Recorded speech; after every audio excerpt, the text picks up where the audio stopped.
begin to recite the Sutra. Just to sit up here. If you sit back here till forward, you can come up here. Come closer.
Be perverted.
Sangha. Today is September the 6th, 2017. Welcome for tonight meditation and Dharma talks.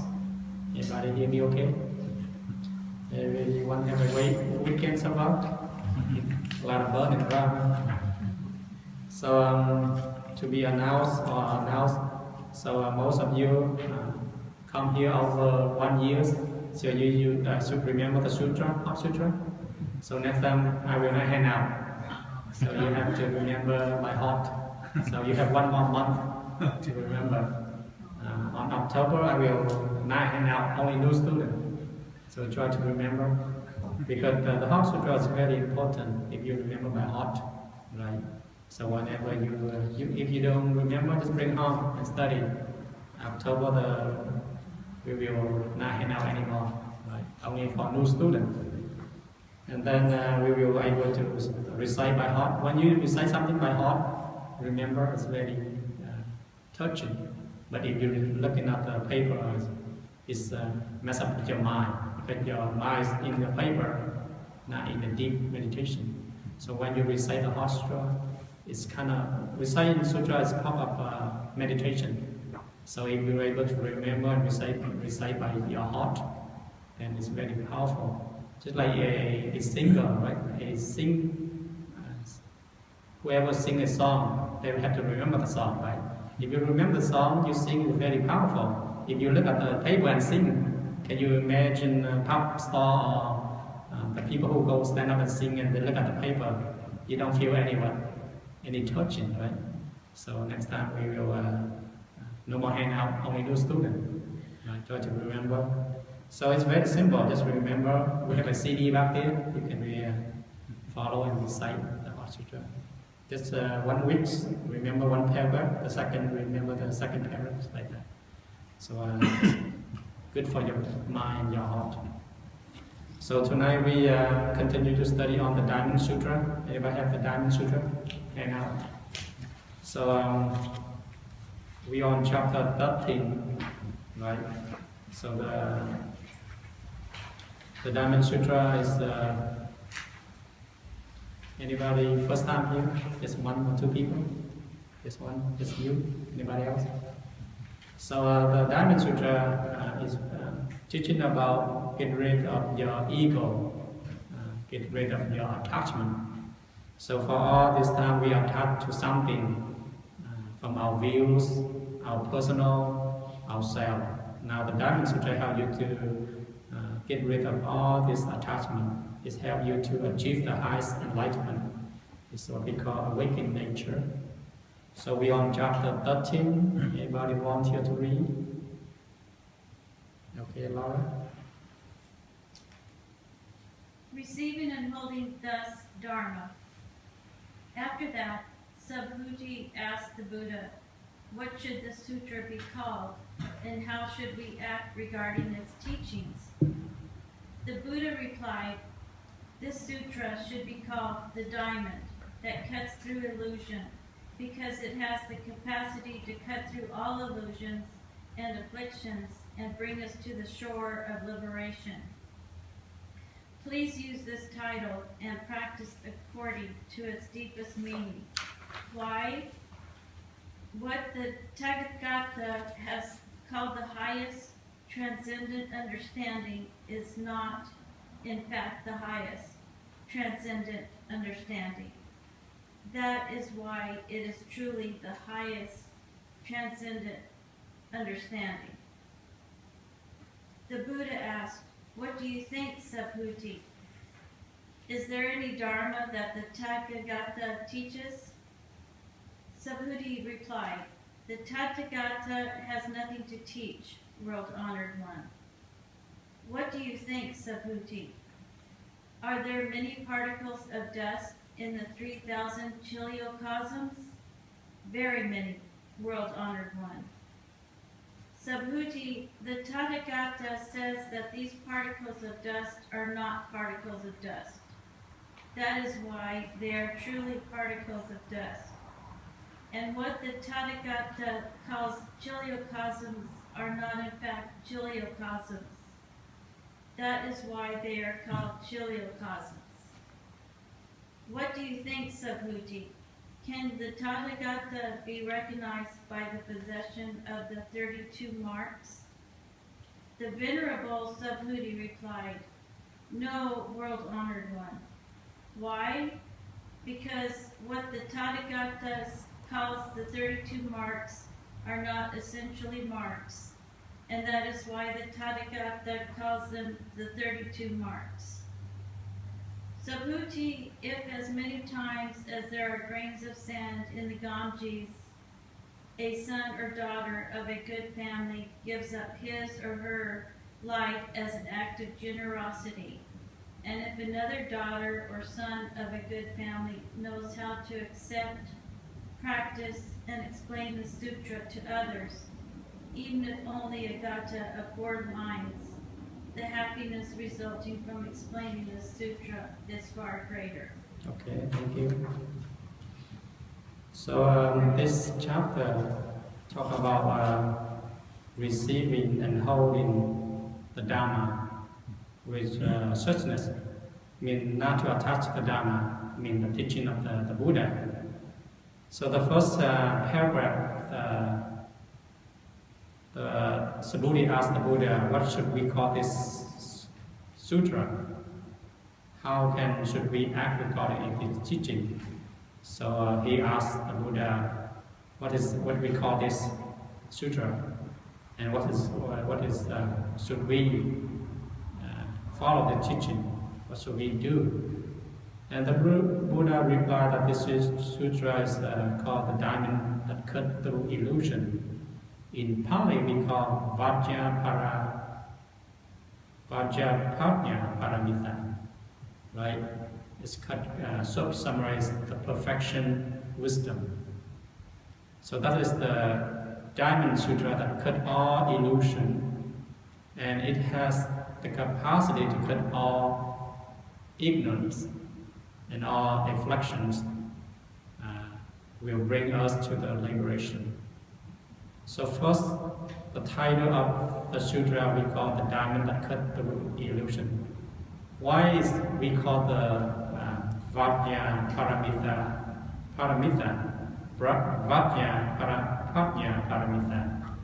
Vajra is have 3 meanings, right? The first is durable, the second is illuminate, light, and the third meaning is to able to cut.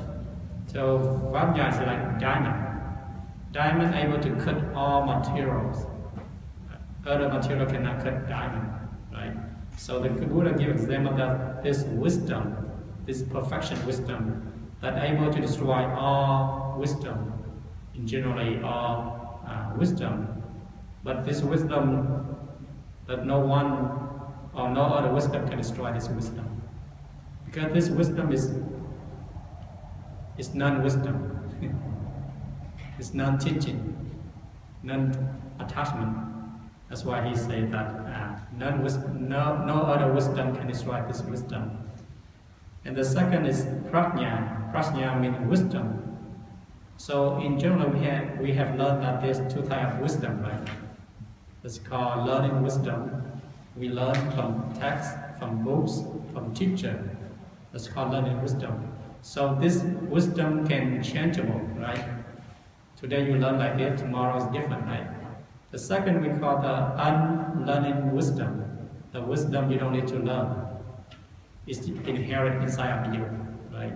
So this wisdom able to help you to get all the illusion, or we call illusion, all ignorant. So our main thing is that our ignorance is our ego, right? That's the biggest problem, is our ego. So this perfection wisdom help you to get rid of this ego, this attachment of self, right? For all this time we believe that we have an ego, a self. So once somebody do something to you, your ego arrives. But in general, right now, when you meditation with peace, calm, without any thinking, there's no ego, right? But if you sit there and in a peaceful, calm, and suddenly somebody comes slap your face, and then what? The ego arises. You see that? The anger, the frustration, and then you ask that question. But sometimes you react back, you try to punch back, right? So this ego is what? Huh? Ignorance. Yeah, this ego is ignorant. It's right there. But when condition calm, it arises. If no condition calm, there's no ego, right? You see that? So the ego, the self, is not actually true. It's actually impermanent. So when you recognize this ego, the self, is impermanent, you don't have to worry about it, right? Because it's impermanent, it's changing all the time. So when you're able to recognize your ego, you become egoless. So when you are egoless, your perfection, wisdom, or what we call the diamond that cut through illusion. You see that? So that's why this sutra helps you to get rid of all your illusion, all your suffering. So most of our suffering is come from our ignorance, right? You are attached to this body, you are attached to this mind. So that is where the ignorance arises. So one, if you have no more self, no more ego, no more attachment, then where is suffering? Can suffering arise? No, right? So if you look deeply to the root of all suffering, then actually you have no suffering. Suffering is like pain. It's come and go, right? It's not gonna stay with you for 24 hours. If suffering is true, is real, then you will suffer forever. You see that? Suffering only come and go, right? Just like our pain. Whatever pain you got, toothache, stomach ache, whatever, it just comes, it's reached the maximum point, and then it will go away. So our suffering is the same. So when we look deeply to the true suffering, actually there's no suffering. Because we believe suffering is true, that's why we are suffering. Right? So the Diamond Sutra helps you to recognize suffering actually is not real. It's just impermanent. You see that? So when you recognize all the suffering, angry, delusion, whatever suffering arises in your mind, it's just like a cloud, a bubble in the ocean. It just comes and goes. So when you're able to see that, you have this perfection wisdom, right? So this wisdom helps you to get to the side of this shore, to the other side of the shore. I mean, this side of birth and death, the other side is liberation. This side is suffering, the other side is happiness. So is able to help you to get rid of the duality, right? So that is what we call prajna. So we have three types of prajna: literary prajna, contemplative prajna, and real monk prajna. So literary is books, texts, whatever you love. And then like sutra, right? Contemplative sutra prajna is when you understand the teaching, now you put into practice, right? That's called contemplative prajna. And when you practice, you get the result: happiness, joy, liberation, what we call the real monk prajna. This is what we call the true wisdom, perfection. So in daily life, sometimes we have wisdom, and sometimes we don't have wisdom, right? Sometimes we call ourselves very high wisdom, but sometimes we call ourselves what? What's the opposite of wisdom? Ignorant or stupid, right? Sometimes we say, "Oh, I'm so stupid," right? And sometimes we say that, right? Because you know this is wrong, but you do it anyway, right? So that's why sometimes in 24 hours you can see sometimes you reach the highest peak of wisdom, And some you reach the lowest point of what? No wisdom. Sometimes you make mistake. It's very simple, but you just do it anyway. Why is that? Even though you know this will cause you to be suffering, but what? You do it anyway because your true wisdom is covered by your ignorance, right? So that's why sometimes we have to use our true wisdom all the time to be able to get rid of this concept. So that is this sutra we call the Vajna Paramita. Vajna is diamond, Prajna is wisdom, and Paramita is you have to reach the other side of the soul. I mean, this side is suffering, the other side is liberation. So that's what we call the diamond that cut through illusion. So every day you use this diamond sutra, this wisdom, then you have liberation or you have enlightenment all the time, right? If you don't use this wisdom, then what? Then the anger, delusion, greed will arise. You see that? So any thought arises in your mind, we have to have wisdom. The wisdom of letting go, right? Don't hang on it. You know that this thought is bad for you. You know sodium or fat is bad for you, and you eat it anyway. I mean what? You have no wisdom. If you know salt is bad for you, all this sugar is bad for you, use your wisdom, use moderation, right? So every day we use this wisdom through our daily life, right? If you know how to use it, then it's very good. If you don't know how to use it, then problem will come to you all the time. Sometimes you say, oh, I'm having a bad luck day. Do you create your own bad luck or somebody create your bad luck day? Sometimes we believe this somebody or some magic they put spell on us and then we say we have bad luck. Right? Actually, all the bad luck, good luck you create by yourself. Right? So in a enlightened person, when they see a bad luck, they can transform into a good luck.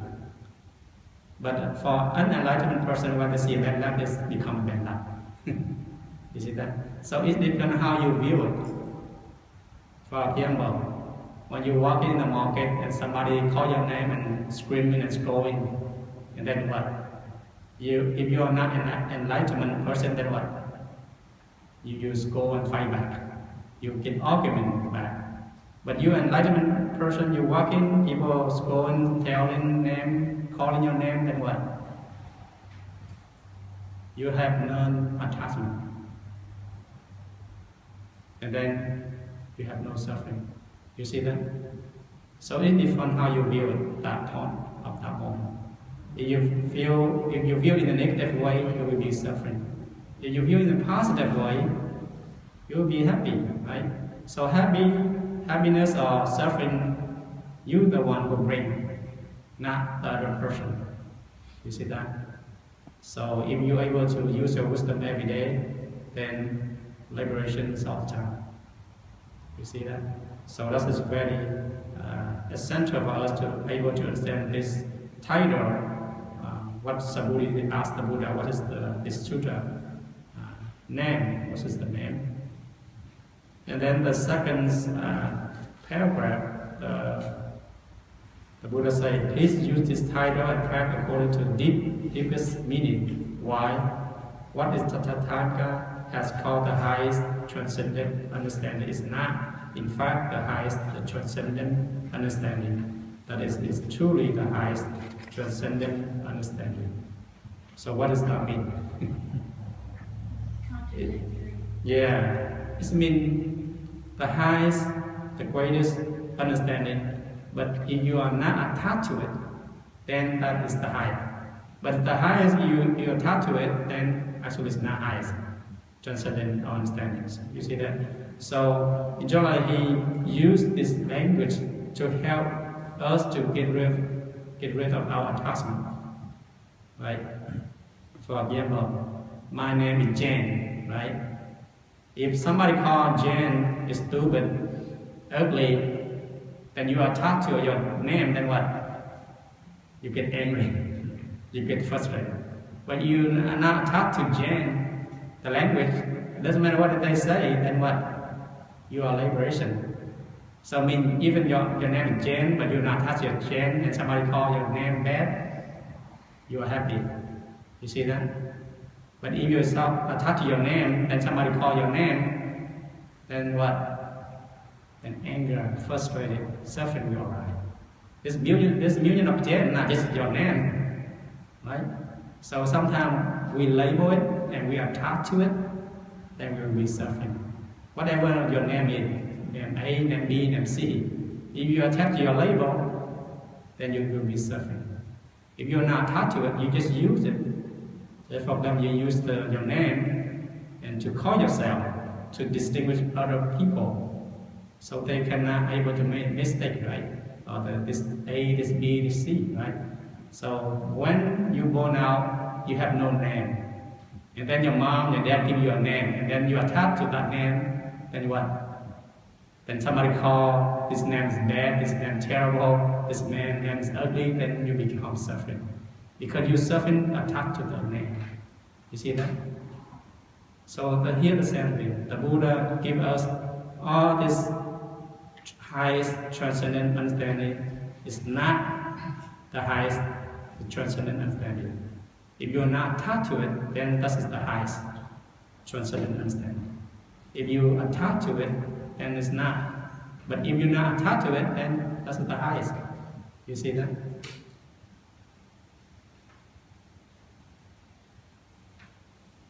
Just like our name, the same thing. Our family. Before we don't have a big family. Now we have a big family. Now we are attached to our family. And whoever, whatever, touch our family, we get angry, we get mad, we get suffering. Because that's mine. That's my wife, that's my husband, that's my car, that's my house. Whoever touch it, I kill them. You see that? Because before you born out, you don't have all this stuff. Now you have it and you attach to it, and you will suffer. Because of your wife, because of your house, because of your car, right? You see that? This is outside material. What if this body? When you look deeply into this body, so when this body is perfect, it's calm and peace, you like it. If the body have disease, sickness, cancer, then what? You don't like it. You see that? So when we look deeply, that this body is a temporary house, vehicle. You just bought it 30 or 40 or 50 years, or probably 100 years, right? And then sooner or later you have to what? You have to move out. Other people will move in. This body is contained of 4 elements: earth, water, fire, and air. So when its calm condition arise, become this body. When the condition is gone, then what? The earth go back to earth, the water go back to water, the air go back to air. You see that? So this body we just use temporarily. So when you use your wisdom, understand this body is impermanent, this body is not you, then you are not afraid of anything. Even you sit here and this ghost come by. Monster. Anybody afraid of ghosts, monster here? If you're afraid of ghosts or monster, I mean you are attached to this body. If you see this body's emptiness, then there's no ghost, no monster can afraid of you, right? You see that? So that's why when we are afraid of something, first we have to contemplate this body's emptiness. This body is the 4 elements. So when we are able to understand our 2 bodies, then the afraid of thought, the thought of arrive, fear, afraid will disappear. So if your body is empty, who's afraid? Just a thought, right? Imagine you sit here and take your mind out and your body sit there, ghosts go around. The body afraid of ghosts or you afraid of ghosts? The mind is afraid of ghosts, not his body, right? So when you understand this body is impermanent, then this body is no self, then you can able to see the true teaching or prajna. Prajna means wisdom. And then the next paragraph, the Buddha asks, what do you think, Sabbuddhi? Is there any Dharma that Tathagantas teach? So Buddha replied, Tathagata have nothing to teach world or no one. So this is the very important question. The Buddha asked Sabbuddhi, have I teaching anything? And the Sabbuddhi understand truly that the Buddha have not taught anything. You see that? It means the Buddha taught almost 49 years. And at the end he said, I did not spoke any words. I did not teach anything. Is it he's trying to contradict? He say he tried to do something? He tried to, what we call the term, not admit it? It means that all his teaching is already in this world. He just come back and to remind us that the Four Noble Truths is already here, the Eightfold Path is already here, the awakened nature is already there. You see that? All he come back in this world to remind us that we have all this stuff. At the end he said he did not teach anything, he just remind us. Right? We already know, but we have this illusion that cover up for millions of years. So at the end he say he taught all the Dharma for 49 years and he did not teach anything. This means he taught his teaching, but he not attached to his teaching. He said he did not say that my teaching is right, you should follow. It's not like that. He said, I say this, if you want to follow, just follow. If you don't want to follow, that's fine. If you want to get no more suffering, follow. If you want to continue suffering, don't follow. So all his teaching is like medicine. Just like we go to the pharmacy place, right? There's millions of medicine. There's 84,000 methods. So whatever method you use it correctly. Whatever medicine, there's 80,000 of medicine in the counter, right? You have to use wisely and correctly. If you are able to understand it, if you use the medicine correctly, then you will cure your sickness. If you not use correctly, then what?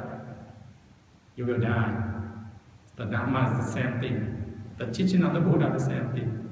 If you use correctly, then you become enlightenment, liberation. If you not use correctly, you will be suffering forever. You see that? So the Buddha sometimes he said that his teaching is like water. Right? Water is like, if you know how to use it, it's very powerful. If you don't know how to use it, then what? You will drown. Like there's a big lake. If you drown in the lake, then what? You jump in the lake, you don't know how to swim, you will drown, right? Water is good for you, but if you drown, you jump in the lake, you don't know how to swim, then water will kill you, right? But if you know how to use it, then it's helps you. So he said that his teaching is the same like water, like medicine. Don't take it, but don't attach to it. The main thing is you cure your sickness. So once your sickness, you have no more suffering, you don't need the Dharma anymore. So that's why he said it's teaching of non-teaching. At the end, the teaching of non-teaching, right? Because you already have no more suffering, you don't need the teaching anymore. Right now we have suffering, that's why we need the teaching. Right now we have a lot of thought, we need meditation. If you have no thought, then why you need meditation anyway? You can walk here and travel around the world. Because we have a lot of thought, a lot of suffering, our mind's not calm. So we need a place, a time for meditate. You see that? Right now we incur our disease, our sickness up. Our disease what? Our disease thinking. That's our disease. Our sickness is thinking. Now we try to stop thinking. So another example that one day the Sabbuddhi sit in meditation in the forest with calm and peace, and suddenly angel come by and offer flower. Usually the flowers very smell good. And the angel clap their hand and they say, "Oh, we are so glad that Subhuti, you have taught us the prajna paramita." And Subhuti say, "I did not taught you anything." And angels, the group of angels say, "You have not." Subhuti say, "I did not spoke anything." And the angels say, "You have not spoke. We have not heard." That is the true prajna. That is true wisdom. And then Subhuti say, he confirmed that is true wisdom. You see that? It means the lecture, the teaching for the angel, but they are not attached to it. That's called perfection wisdom. Right? So whatever you do, helping people, donation money, helping other people, but not attached to it, without this ego, this I, then your merit and virtue will be infinity. But when you donation, you helping, and then you say, "I help this person." Without it, my money, my effort, then they are suffering. Then what? Then this ego arises. And then when this ego arises from your giving, then your donation, your giving is limited. You see that? So giving, donation, or whatever you do, charity, with infinity, with no mind, no self, that is the true giving. Right? So later on we can study about the 6 paramita. The first is giving. We already studied that, right? Giving, charity, without attachment. So this is what he talked about. When nothing is spoken, nothing is heard, that is called the true prajna. This means you are not attached to your spoken, not attached to your language, not attached to whatever you heard. That is the true prajna. So that is the 3rd paragraph. The 4th paragraph, what do you think, Subhuti? Are there many particles of dust in the 3,000 Theolus cosmos? Very many, more on one. Subhuti, Tathagata said that this particle of dust are not particle of dust. That is why they are truly particle of dust. And what is Tathagata called? Chiliocosm, or not the fact of chiliocosm. That is why they call chiliocosm. So this is the same thing of the other sentence. It means when you are say this is particle, so chiliocosm is mean galaxy. So if 3,000 galaxy is the same of the small dust. Right? So this is big and small. If you have distinguished between big and small, then your mind will be limited. If you go beyond big and small, then your mind is infinity. So this 3,000 galaxy is the same of this particle of dust. Everybody know why? The dust contains what? Earth, water, fire, and air. 3,000 galaxies the same element. They contain neutron, proton. This atom the same, right? Even this how big the person, how small the person, the element is the same. You see that? For example, you say, my house big, her house small. So what is considered big and small? If her house 4,000 square feet, your house 2,000 square feet. Your house big and her house small, right? What if somebody had 10,000 square feet? Right? So our minds like distinguish between big and small in reality, right? So here the Buddha wants us to get rid of this duality, big and small. If you get rid of big, small, then it's infinity. Even though it's a small particle, but it's the biggest, like 3,000 galaxies. So the small particle is the same as the 3 Theolus system, right? 3,000 galaxies. You see that? So when you are able to get rid of the duality of big and small, then you will be able to see your true wisdom. So he compared this the dust and the 3,000 galaxies. And the two last paragraphs say, what do you think, Saburi? Can Tathagata recognize by the process of the 32 monks? The Venerable Sabuddha replied, no, Guru, no one. Why? Because that is Tathagata called the 32 monks, or non-essential monks. And that is why Tathagata called the 32 monks. So here he talks about his body. Sakyamuni Buddha had 32 beautiful monks. And then he asked, do I have these 32 beautiful monks? And Sabuddha said, no. Why is he say no? Because these 33 beautiful monks sooner or later will what? Impermanent. Changing, right? For him, he have a beautiful, she have a beautiful body, and she have an ugly body, right? If she attached to her beautiful body, then what? Then 30 or 40 years, or she stopped breathing, then what? The body become what? It's the same, right? If she have a beautiful model body, lean, and she have an ugly body, when they die, what? They are the same, right? They all stink the same, smell the same. You see that? So you compare, contrast big and small, beautiful and ugly from your thinking. But the reality is all this delusion.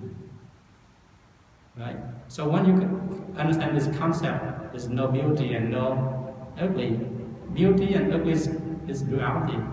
So here the Buddha wants us to get rid of this beauty and ugly, the reality. So we are the same, four elements. We have the same red blood, right? Blood is red, the tears are what? Salty. A beautiful person don't have a white blood or whatever they have, right? They are the same, right? They have same four elements. So when you use the prajna paramita, the wisdom, you see these two people are the same, right? The same element. So when you see the same element, you will not get discriminated from your mind, right? So here he talked about even though the Buddha contained the 32 marks of beautiful body, right? In the Sutra says that the body of the body of the Buddha is very beautiful. He has blue eye, his skin is radiant, his hair, everything, right? He has everything perfect. He has 42 teeth. We have made how many? Anybody know?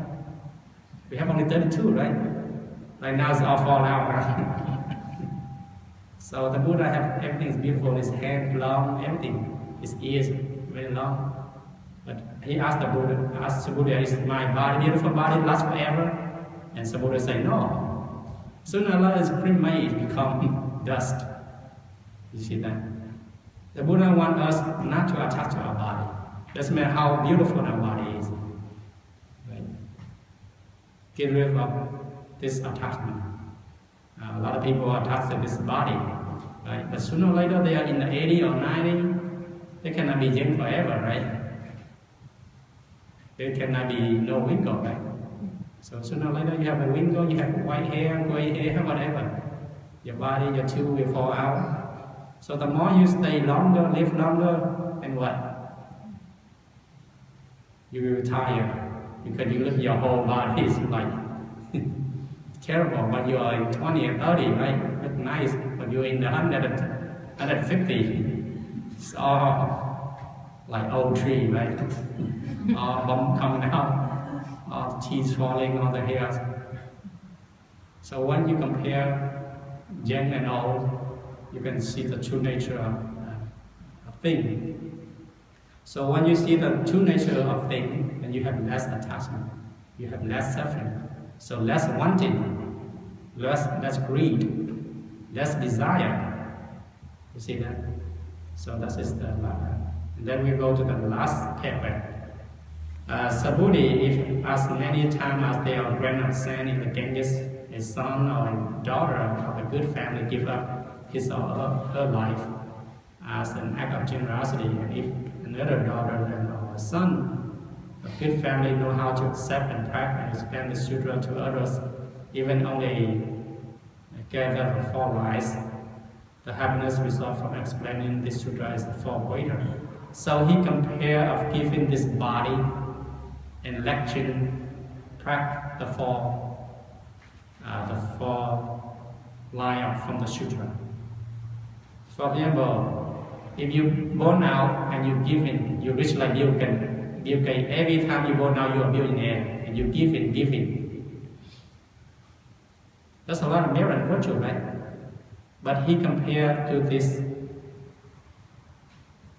person without any money, but he or she put into practice of this Dharma.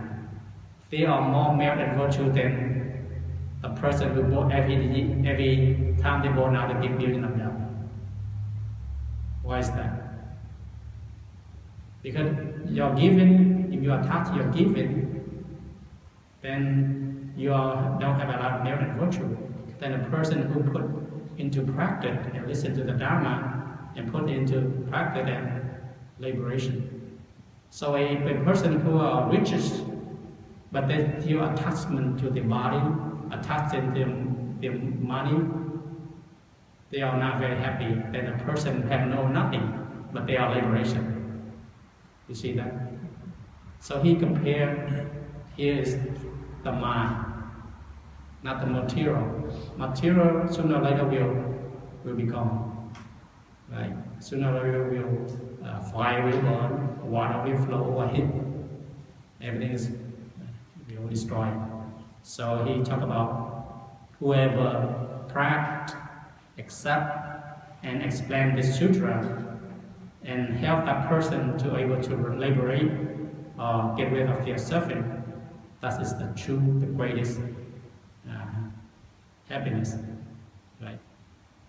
For example, let's say if you are a billionaire, if you see this person very poor, you help them, good meal, good food, everything. But if they are still suffering, then it doesn't matter how much you help them, billion of dollars, they're still suffering anyway, right? But if this person, you give them the Dharma, the teaching, even though you don't give them money, then you teach them, you help them get rid of their greed, attachment, desire. Then who is greater, the left or the right? Right? The right? Because they have no more desire, they don't need it. But this person always desire, and you give more, doesn't matter how much you give them. They go gambling, they go do all this stuff, but money is gone. And then you give them again, they're suffering, and then you give them again, they're suffering. But this person is right. You just teach them a 4 word, 4 line, and they put into practice, and they get liberation. And they have no more rebirth next life. But on the left, the person is, even though they're rich, but they rebirth, and they're suffering, even though they have a lot of money, material. So he compared between a material people, a lot of material, and the people who don't have material, but their mind is always liberation. It's more greater than more happier than the person who has material. So this chapter talk about not attached to the Dharma Sutra, the Dharma, the teaching. So whatever you learn, whatever you receive, do not attach to it. If you attach to it, you will be suffering, right? Whatever you have, house, car, material, wives, husband, children, if you are not attached to them, you are suffering. If you are attached to them, then what? You are suffering forever, right? Even though how much your children you have, how much money you got. You see that?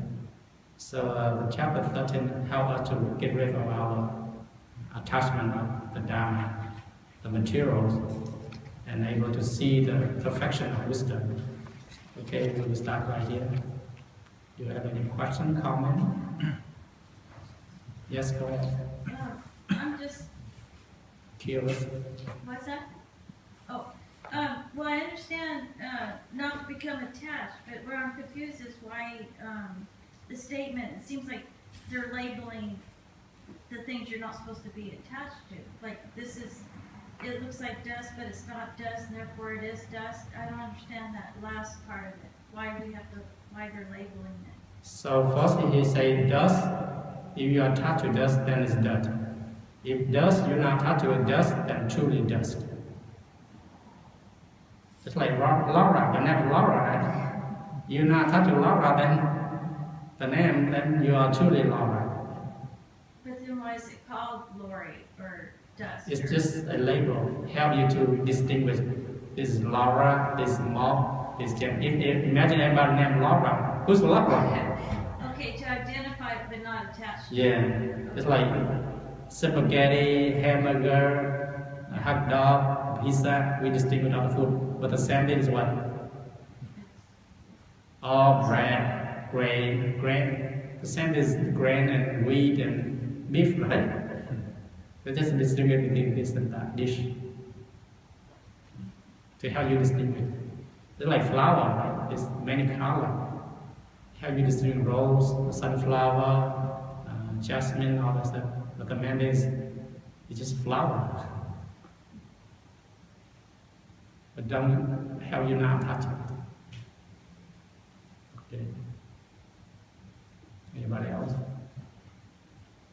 Yes, Clay? How do you not attach the things that life gives you? Like what? Circumstances. What kind of circumstance do you have? Like smoke in the air. When in the house, close your house. Get a fan, no way. So sometimes we have to live with the environment, but we have to find a place that able, just like today we have ash and smoke, right? And then we close the window, we stay inside. So we can able to escape, but not truly escape, because that is our nature. Sometimes we cannot escape. We have to deal with it. Wear a mask or something if you go outside. So that's all material stuff. Sometimes we can try to escape, but not truly escape, because we have to deal with this environment. It's like a hurricane is coming, right? If they know, run away. If they don't run away, then deal with that disaster. So when you deal with those things, don't feel suffering, don't feel angry, anxiety, all that stuff. Because problem will come to you. If you face it, you deal with it with happy, joy, not with anger, suffer mind. So like the air, the same thing. Depend on how we use, how we deal with it. If you know how to deal with it, we will suffer. Oh, why we have all this bad pollution? Right? And then you get angry, you get frustrated, you call the government why you made this. You call the fire, why you burn all this forest and make me suffering. Not to complain, but to deal with it. The problem is already arise. Now we have to solve the problem, not just pick out the person who created the problem and then screaming and yelling and do all this stuff. You see that? So any circumstance come, you have to deal with it with our wisdom. That's why we call the Dharma Sutra, cut all the illusion. Sometimes we cannot escape, it's like death. Everybody sooner we will have to die, right? But if we understand die with peace, calm, then we will die easily. If we don't understand this dying, the way of dying, or the way of letting go of this body, then we will be suffering. So any circumstance will come to you, good or bad, whatever. We have to use our wisdom to deal with it. If you know how to deal with it, then you will be happy. You will be less suffering than before. Does that answer your question? Okay. Now you can able to deal with the air. Pray for rain. Yes, back there. Is everything impermanent and therefore an illusion? And if that's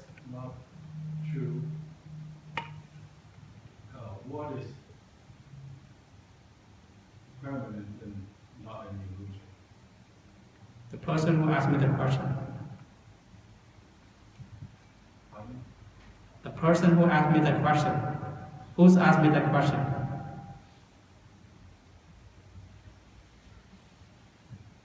And the person is okay. Answer your question, right? I already answered your question. You get it? Yeah. I missed it. Okay, next time.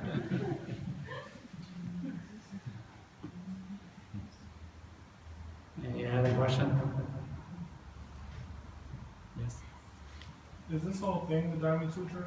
This whole This is the Hot Sutra. oh.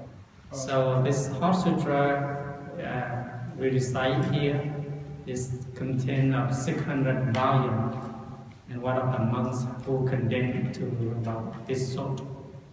So the Diamond Sutra, top of the Hot Sutra, is 600 volumes. It's like long stack of books, heavy. We have here. So this is just a small summary, the true meaning of Hot Sutra. Just that the Buddha spoken for 22 years, teaching for 22 years about emptiness. May we borrow this to learn it? Yeah, you can borrow it to learn it, and we have a website you can download it. And then in October, you will not borrow, you will not pick in, you have to read by heart. Try to remember, we have 1 month. How many years you come here already? 3 years? I forget, my mind's impermanent. I forget. Use your permanent mind. Well, there's different versions, you know. Yeah. So just remember. Anybody else? Question? Yes, Bobby? It is a little funny. When I was about 13 or so, there's a very long, famous poem. It's called Hiawatha. Hi, what? Hiawatha. It's a famous poem in the United States. And I was able to memorize the whole thing. Kids can do things like that. But I don't think it's going to be that easy for me. Okay, 1 month is not easy, probably 2 months.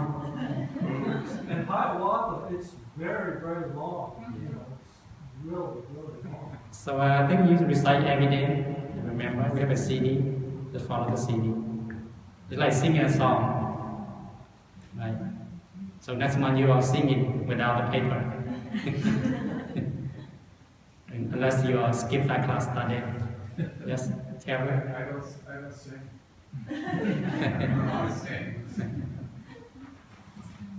So try to remember just one paragraph in a month, one paragraph a week. I think you can do it it's like Bodhidharma, the Zen master. Everybody Bodhidharma. When he came to China, he's 80. So he wants to teach the Dharma in Chinese, he have to learn every day one word. He's 80 years old, and he learn every day just one word. Today say hi, he says hi, hi, hi, hi. Remember the hi is 24 hours. And tomorrow, bye, bye, goodbye, bye, bye. He added up for 20 years, he knows Chinese. So you are the same thing. You're not 80 years, right? You're not in the 80 years. So every day learn one word. And tomorrow Bodhisattva. Then we'll add up. And then next was the third day is when. It's right here. The 4 days practice. And then you will add up. How many words? About 300 words. Yes, go ahead. I apologize for missing your answer, but so what is permanent and not an illusion? What is? Who's answering the question? Who asking the question? So are you saying I am permanent and not an illusion? Who's I? Well, I don't even know that.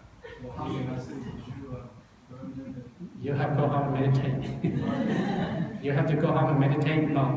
Okay. So the answer is in finding out yourself. Yes. Who's answered this question? Who's walking? Who's used this body all the time? Who's kissed my wife every morning? Answer that question.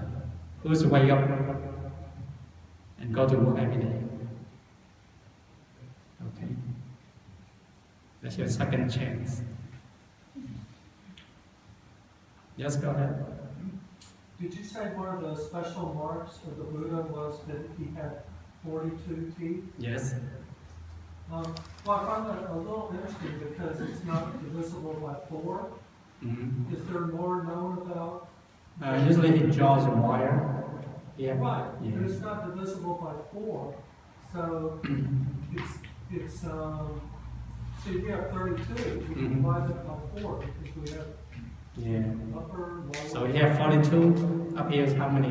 21. Bottom 21. I don't know. That's what I'm asking. So you have to go back to the future and ask Buddha. Create machine go back there. Because his teeth are smaller than us, it's more even. Our teeth like root canal is big and the other one small. It's all his teeth like even, like popcorn, like corn. His teeth were all even. Yeah, it's like corn. You see corn? Anybody eat corn here? Yeah. You see they're all even. Our teeth like the root canal, the wisdom is very big and the other one small. So, you want to know? Go back to his time. Or you can be enlightened and become Buddha and you will know yourself. Okay, any further question? Joe, no question today? Everything clear? I'm practicing deep listening. Oh, that's good. Yes, go ahead. The is it a holy book from Hinduism or? Which one? Tathagata is the name of the Buddha. This means there's 2 meanings. The first is the name of the Buddha. It's what we call world on one, the enlightened one. Tathagata is a Pali word or Sanskrit word or Indian word. This also means your Buddha nature. So sometimes he uses interchange. Sometimes Tathagata is your inner awakened Buddha. It's also referred to the second Buddha. So sometimes it's interchangeable. So Tathagata means suchness, stillness. Okay. Anybody else?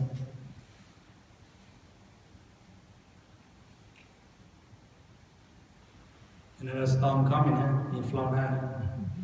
Harvey just leaving and then another storm coming. So we have a lot of stormy desire. No question? Okay, we will recite the ending vows and it goes.